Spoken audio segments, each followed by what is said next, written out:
പക്ഷേ അതിൽ നിന്നുള്ള വരുമാനം എന്ന് പറഞ്ഞാൽ അതായത് ഗവൺമെന്റ് ജോബ് ഉള്ള ഒരു വ്യക്തിയാണ് ഞാൻ. അത് ലീവ് എടുത്ത് ഇത് പരിപാലിച്ചുകൊണ്ട് മുന്നോട്ട് പോകും. അത്ര രീതിയിലുള്ള ലാഭം ഇതിൽ നിന്നും ലഭിക്കും. ശരീരം നല്ല ആരോഗ്യവാനായിട്ടും സ്ലിം ആയിട്ട് ഫിറ്റ് ആയിട്ടിരിക്കാൻ ആഗ്രഹിക്കുന്ന ഒരു വ്യക്തി എന്നിട്ടും നമ്മൾ ആക്രമിക്കുകയാണെന്നുണ്ടെങ്കിൽ ആദ്യം ചെയ്യേണ്ടത് യഥാർത്ഥത്തിൽ പറഞ്ഞാൽ പാമ്പ് കടിച്ചാൽ പോലും മരിക്കില്ല. ഒരു ചെറിയ തേനീച്ചക്കൂട്ടിൽ നിന്നും എങ്ങനെ ഒരു നല്ല തേൻ കൃഷി സംരംഭം വളർത്തിയെടുക്കാം? തേനീച്ച വളർത്തലിൽ എത്രമാത്രം ശ്രദ്ധ വേണം? അതിൽ നിന്ന് എത്രത്തോളം വരുമാനം നേടാം? തേൻ കൊണ്ട് പൊന്നു വിളയിക്കുന്ന ഒരു യുവ കർഷകന്റെ കഥയാണ് നാടോടി കാഴ്ചകളിലൂടെ നമ്മൾ ഇന്ന് കാണാൻ പോകുന്നത്. വരൂ, നമുക്ക് ഒരുമിച്ച് കണ്ടറിയാം. ഹായ്, എല്ലാവർക്കും നാടോടി കാഴ്ചകളുടെ മധുരമൂറുന്ന ഒരു അധ്യായത്തിലേക്ക് സ്വാഗതം. ഇന്ന് മറ്റു കൃഷി രീതികളിൽ നിന്ന് വ്യത്യസ്തമായി തേനീച്ച കൃഷിയെക്കുറിച്ചാണ് നമ്മൾ നോക്കാൻ പോകുന്നത്. വരൂ, നമുക്ക് കാണാം.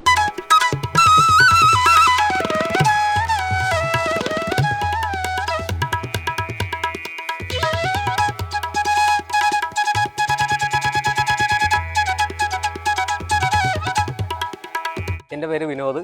ഞാൻ ഒരു തേനീച്ച കർഷകനാണ്. അത് പറഞ്ഞിട്ട് ഞാൻ KSRTCയിൽ കണ്ടക്ടറായിട്ട് വർക്ക് ചെയ്യുന്നുണ്ട്. അതിൻ്റെ ലീവ് സമയങ്ങളിലാണ് ഞാൻ ഇത് തേനീച്ച പരിപാലിക്കുന്നത്.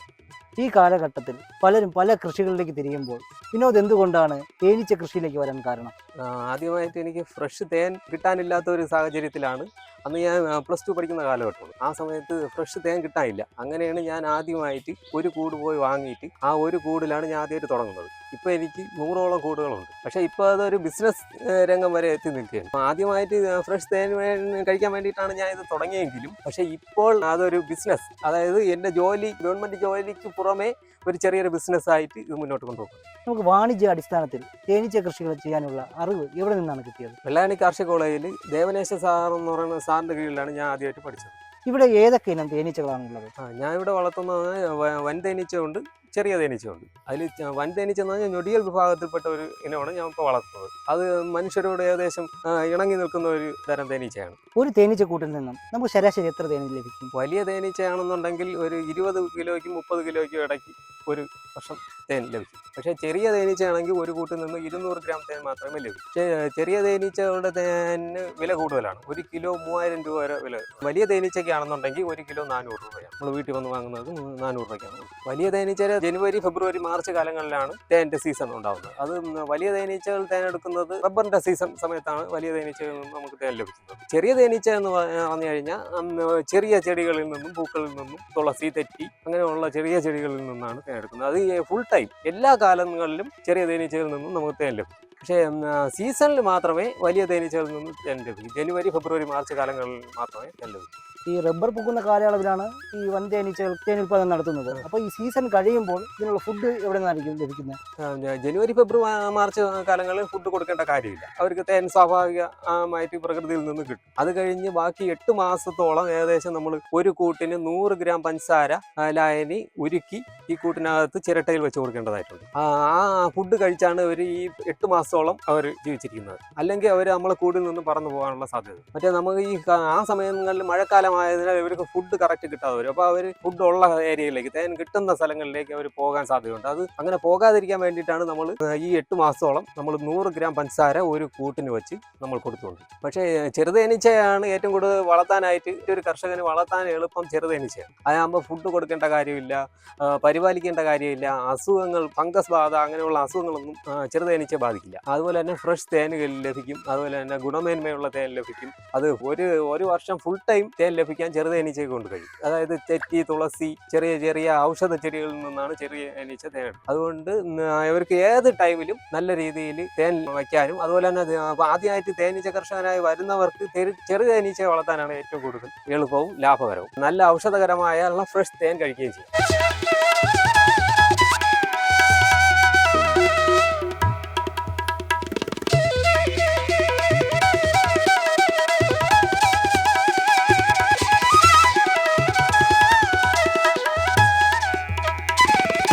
ഈ തേനീച്ചക്കൂട് നമ്മൾ എവിടെ നിന്നാണ് വാങ്ങുന്നത്? ഇപ്പം ഇവിടെ അടുത്ത് കടക്കൽ എന്ന് പറയുന്ന സ്ഥലത്ത് തേനീച്ചക്കൂട് വിൽപ്പനയുള്ള സ്ഥലമുണ്ട്. പക്ഷേ 600 മുതൽ 700 രൂപയൊക്കെ ആവും ഒരു തേനീച്ചപ്പെട്ടി, തേൻ തട്ട്, പുഴു, അറ എല്ലാം കൂടെ ചേർത്ത് 600 രൂപയോളം 700 രൂപയാവും. പക്ഷെ ഞാൻ സ്വന്തമായിട്ടാണ് പെട്ടി സെറ്റ് ചെയ്ത് തേനീച്ച വളർത്തുന്ന എല്ലാ കാര്യങ്ങളും ഞാൻ സ്വന്തമായിട്ട് ആണ് ചെയ്യുന്നത്. തേൻ എടുക്കുന്നതായാലും തേൻ പാക്ക് ചെയ്യുന്നതായാലും പിന്നെ അമ്മ സഹായിക്കും. അമ്മ പാക്കിങ്ങും വിപണനമൊക്കെ അമ്മ സഹായിക്കാറുണ്ട്.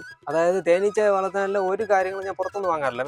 മാക്സിമം കാര്യങ്ങളും ഞാൻ തന്നെ സ്വന്തമായിട്ടാണ് ചെയ്യുന്നത്. ഈ തേനീച്ച കൃഷിയിലേക്ക് വരാൻ ആഗ്രഹിക്കുന്ന യുവ കർഷകർക്ക് നമ്മുടെ ഗവൺമെന്റിൽ നിന്ന് എന്തൊക്കെ ആനുകൂല്യങ്ങളാണ് ലഭിക്കുന്നത്? സബ്സിഡി നിരക്കിൽ തേനീച്ചക്കൂട് ലഭിക്കും. പുറത്തു നിന്ന് നമ്മളെ കയ്യിലുള്ള കർഷകരെ 1000-1700 രൂപയൊക്കെ ആവും ഒരു പെട്ടി കൂടുകൾ. പക്ഷേ ഗവൺമെന്റിൽ നിന്ന് ഹോർട്ടിക്രോപ്പ് മുഖാന്തര സബ്സിഡി നിരക്കിൽ തേനീച്ചക്കൂട് ലഭിക്കുന്നുണ്ട്. അപ്പം അത് അവരെ 3 ദിവസത്തെ ക്ലാസ് ഉണ്ട്. ഹോർട്ടിക്രോപ്പ് ക്ലാസ്സുകൾ സംഘടിപ്പിക്കും. ആ സമയത്ത് ആ ക്ലാസ്സിൽ പങ്കെടുക്കുന്ന കർഷകർക്ക് ഒരു സബ്സിഡി നിരക്കിൽ കൂടുകൾ വിതരണം ചെയ്യുന്നത്. അത് ഡിസംബർ മാസങ്ങളിലൊക്കെയാണ് ആ കൂടുകൾ വിതരണം ചെയ്യുന്നത്. പിന്നെ അതുപോലെ തേൻ പ്രോസസ് ചെയ്യാനായിട്ട്, അതായത് ചൂടാക്കി അതിനുള്ള മെഷീൻ 3 ലക്ഷം രൂപയ്ക്കുള്ള മെഷീനൊക്കെ സബ്സിഡി നിരക്കിൽ ലഭിക്കും. അങ്ങനെയൊക്കെയുള്ള ആനുകൂല്യങ്ങൾ ഗവൺമെന്റിന്റെ ഭാഗത്തുനിന്ന്. അതുപോലെ തന്നെ അപ്പോൾ നമുക്ക് തേനീച്ചകൾ അത് എവിടെ നിന്നാണ് ലഭിക്കുന്നത്? തേനീച്ച ഹോർട്ടിക്രോപ്പ് തരും. ഹോർട്ടിക്രോപ്പിൽ നിന്ന് ക്ലാസ്സിന് പോകുന്നവർക്ക് സബ്സിഡി നിരക്കിൽ തേനീച്ച ലഭിക്കും. പെട്ടി കൊടുക്കും. ഒരു പെട്ടി തേനീച്ച വളർത്തുന്നതിന് നമുക്ക് എത്ര രൂപയായിരിക്കും ചിലവ് വരുന്നത്? ഏകദേശം 2000-3000 രൂപയ്ക്ക് അകത്ത് നിൽക്കും. ഫുഡ് ഉൾപ്പെടെയാണ് പറയുന്നത്. ഒരു വർഷത്തേക്കുള്ള ഫുഡും പെട്ടിയും ബാക്കി കാര്യങ്ങളും എല്ലാം കൂടെ ഒരു 3000 രൂപയ്ക്ക് ഒരു കൂട് നമുക്ക് ഒരു വർഷത്തേക്ക് മുന്നോട്ട് കൊണ്ടുപോകാം. പക്ഷേ അതിൽ നിന്നുള്ള വരുമാനം എന്ന് പറഞ്ഞാൽ 15,000-20,000 രൂപ വരെ ഒരു കൂട്ടിൽ നിന്ന് നമുക്ക് ലഭിക്കും. അപ്പോൾ ഈ തേനീച്ച കൃഷി തുടങ്ങിയാൽ ഒട്ടും നഷ്ടമല്ല? ഇല്ല, ഒരു കാരണവശാലും നഷ്ടമല്ല.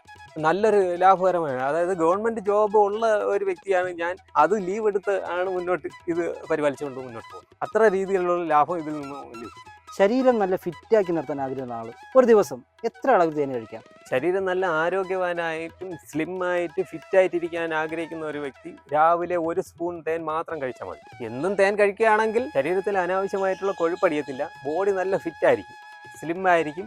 ഉദാഹരണം ഞാൻ തന്നെയാണ്. നമ്മൾ തേൻ സംഭരിക്കുമ്പോൾ തേനീച്ചകളിൽ നിന്നുള്ള ആക്രമണം നമുക്ക് ഉണ്ടാകാറുണ്ടോ? അങ്ങനെ ഉണ്ടായി കഴിഞ്ഞാൽ തന്നെ എന്തൊക്കെ പ്രതിവിധികളുണ്ട്? എങ്ങനെയൊക്കെ പ്രതിരോധിക്കാൻ കഴിയും? തീർച്ചയായിട്ടും തേനീച്ചയുടെ കുത്ത് കിട്ടാനുള്ള എല്ലാ സാധ്യതയുണ്ട്. തേൻ എടുക്കുന്ന സമയത്ത് മാക്സിമം തേനീച്ചകളും നമ്മൾ ആക്രമിക്കാൻ സാധ്യതയുണ്ട്. അതിന് ആദ്യമായിട്ട് നമ്മൾ ചെയ്യേണ്ടതെന്ന് പറഞ്ഞു കഴിഞ്ഞാൽ ഈ മുഖത്ത് കുത്താതിരിക്കാൻ വേണ്ടി മുഖാവരണമുണ്ട്. ഈ മുഖാവരണം ധരിച്ചു കഴിഞ്ഞാൽ ഏകദേശം മുഖത്ത് കുത്താതിരിക്കും.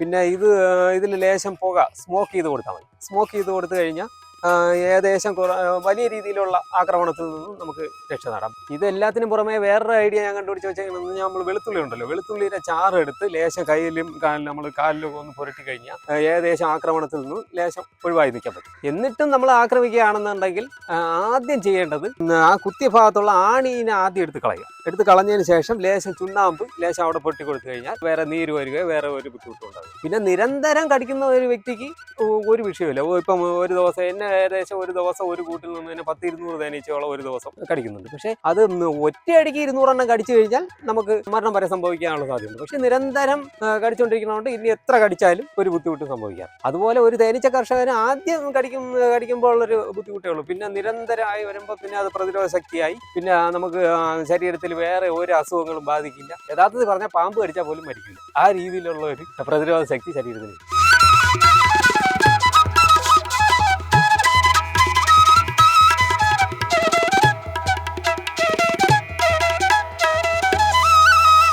നമ്മുടെ ഈ തേനീച്ചകളുടെ കോളനി രീതിയും അവരുടെ ജീവിതശൈലിയും എങ്ങനെയാണ്? അത് പറഞ്ഞു കഴിഞ്ഞാൽ അതൊരു രസകരമായ സംഭവമാണ്. എത്ര പഠിച്ചാലും ഇതിനെക്കുറിച്ച് നമുക്ക് സാഗരം കണക്കാണ്. പഠിച്ചാലും തീരൂല. അത്ര രസകരമായത്. ഇതിൽ ആണീച്ചകളുണ്ട്, വേലക്കാരി ഈച്ചകളുണ്ട്, റാണി ഈച്ചകളുണ്ട്. ഒരു റാണിയെ കാണും ഒരു കൂട്ടി. ഈ വേലക്കാരി ഈച്ചകളാണ് ഇത് കൂട് നിർമ്മിക്കുന്നതും തേൻ ശേഖരിച്ചുകൊണ്ട് വരുന്നതും എല്ലാം വേലക്കാരി ഈച്ചകളാണ്. പിന്നെ ആണീച്ചകൾ എന്ന് പറഞ്ഞാൽ ഈ ചില ആണുങ്ങളുടെ സ്വഭാവമാണ്. അവർ ഈ കലിങ്കിൽ തന്നെ അവർ ജോലിക്ക് പോകാതെ ഇരിക്കില്ല. അത് കണക്ക് വേലക്കാരി ഈച്ചകൾ കൊണ്ടുവരുന്ന തേനും കുടിച്ച് മടിയന്മാരായിട്ട് കൂട്ടി തന്നെ ഇരിക്കുന്ന ഒരു രീതിയാണ് ആൺ തേനീച്ചകൾ. അല്ലാതെ അവർ പുറത്തു പോയി തേനെടുക്കുകയില്ല. ആണീച്ചകൾ എത്ര കൂടുതലുണ്ടോ ആ കൂട്ടിൽ നിന്ന് നമുക്ക് കുറച്ച് തേൻ മാത്രമേ കിട്ടൂ. അവർ ഈ പെണ്ണീച്ചകൾ കൊണ്ടുവരുന്ന തേൻ കഴിച്ച് അവർ കൂട്ടി തന്നെ ചില ആണുങ്ങളെ പോലെ അതെ.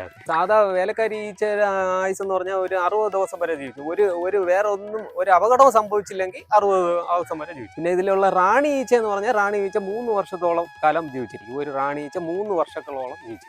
ഒരു അപകടവും സംഭവിച്ചു സംഭവിച്ചില്ലേ. അതാണ് റാണി ഈച്ചയും വേലക്കാരി ഈച്ചയും തമ്മിലുള്ള വ്യത്യാസം. ഇപ്പൊ റാണിയെ തിരഞ്ഞെടുക്കുന്നത് എങ്ങനെയാണ്? അത് റാണി ഒരു പ്രത്യേകതരം പെട്രോൾ ജെല്ലി എന്ന് പറയുന്ന ജെല്ലി കൊടുത്താണ് ഈ റാണിയെ അവർ ഉൽപ്പാദിപ്പിച്ചെടുക്കുന്നത്. റാണി ആ ഒരു കൂട്ടിൽ ഒരു റാണിയെ കാണും. ഒരു റാണിയും കൂടെ ആയിക്കഴിഞ്ഞാൽ അവര് കൂട് പിരിഞ്ഞ് സെപ്പറേറ്റ് വേറെ കൂട്ടിലേക്ക് പോകും. അതാണ് ഒരു കൂട്ടിൽ ഒരു റാണിയെ ഇരിക്കും. ഒരു ഈച്ച മരണപ്പെടുന്ന സമയത്ത് 2-3 ഈച്ചകളോളം ഇതിൽ വിരിഞ്ഞുകൊണ്ടിരിക്കുക. അതായത് നവംബർ ഡിസംബർ കാലയളവിലാണ് ഇത് ഏറ്റവും കൂടുതൽ മുട്ട വിരിയുന്നതിൽ. അപ്പോഴാണ് നമുക്ക് കൂട് നിറയണ സമയത്ത് നമുക്ക് വേണമെങ്കിൽ കൂട് പിരിച്ച് ഒരു റാണീനെ സെറ്റ് ചെയ്ത് നമുക്ക് വേറൊരു കൂട്ടിലേക്ക് മാറ്റി കൂട് പിരിച്ച് വേറെ കൂടാക്കാം. അപ്പോൾ ഒരു കൂട് ഒരു വർഷത്തിൽ നമുക്ക് 3 കൂടാക്കി മാറ്റാൻ പറ്റും. അങ്ങനെ ആ സമയത്ത് അത് നവംബർ ഡിസംബർ കാലയളവിലാണ് അങ്ങനെ ചെയ്യുന്നത്. അപ്പോൾ ഒരു സംശയം, ഇപ്പൊ 2 റാണി തേനീച്ചകൾ വരുമെന്ന് പറയുന്നില്ല, ആ സമയത്ത് ഒന്ന് പിരിഞ്ഞു പോകുമ്പോൾ അതിന്റെ കൂടെ ബാക്കി ഈച്ചകളും പോകുമോ? ഏകദേശം പകുതിയോളം ഈച്ച ആ ഒരു റാണിയുടെ കൂടെ വേറൊരു കൂട്ടിലേക്ക്, പകുതി ഈച്ചയോളം ഈ കൂട്ടി തന്നെ. ഇവിടെ വേറെ തർക്കങ്ങളൊന്നും ഉണ്ടാവും? അവർ തങ്ങളിൽ ഒരു ഫൈറ്റ് അവർ തങ്ങളിൽ ഉണ്ടാവാറുണ്ട്. അത് ആ ഫൈറ്റിൽ വിജയിക്കുന്ന ടീം അവിടെ ഇരിക്കുകയും മറ്റേ ആൾ പുറത്തു പോകേണ്ടതായി. മറ്റുള്ള ജീവികൾക്ക് ഉണ്ടാകുന്നത് പോലെ അസുഖങ്ങൾ തേനീച്ചകൾക്ക് ഉണ്ടാകുമോ? തീർച്ചയായിട്ടും അസുഖങ്ങൾ മറ്റുള്ള എന്ത് വളർത്തുന്ന കണക്കുള്ള ഒരു അസുഖങ്ങളും ഇതിലും ഉണ്ടാവാറുണ്ട്. പ്രധാനമായിട്ടുള്ളതെന്ന് പറഞ്ഞാൽ മെഴുകുപുഴു ഉണ്ടായി ഈ മെഴുകിലേക്ക് കയറി ആ മെഴുകെല്ലാം തിന്ന് നശിപ്പിക്കുകയും ഈ തുമ്പികളെല്ലാം ഈ കൂട് വിട്ടു പോകുന്ന ഒരവസ്ഥ ഉണ്ടാവാറുണ്ട്. അപ്പോൾ അതിനുള്ള ഈ അസുഖങ്ങൾക്കുള്ള അല്ലെങ്കിൽ മെഴുകുപുഴുകൾക്കുള്ള പ്രതിവിധി എന്താണ്? അതിൽ പ്രധാനമായിട്ട് ചെയ്യേണ്ടതെന്ന് പറഞ്ഞാൽ കൂട് വൃത്തിയായി സൂക്ഷിക്കുക. കൂട് മാക്സിമം ഒരാഴ്ച തോറും ക്ലീൻ ചെയ്ത് എല്ലാ അടകളും നമ്മൾ നിരീക്ഷിച്ച് മെഴുകുപുഴുവിൻ്റെ അണുബാധ ഉണ്ടാവാറുണ്ടോ, കൂടിൻ്റെ അടിപ്പലക നമ്മൾ എപ്പോഴും ഒരാഴ്ചയിൽ ക്ലീൻ ചെയ്തുകൊണ്ടിരിക്കണം. ക്ലീൻ ചെയ്ത് പഴകിയ അടകളെല്ലാം എടുത്ത് മാറ്റി എപ്പോഴും പുതിയ ഫ്രഷ് അടകൾ കെട്ടാനായിട്ട് തേനീച്ചയെ പ്രേരിപ്പിച്ചുകൊണ്ടിരുന്നാൽ മാത്രമേ മെഴുകുപുഴുവിൽ നിന്ന് നമുക്ക് രക്ഷ നേടാം.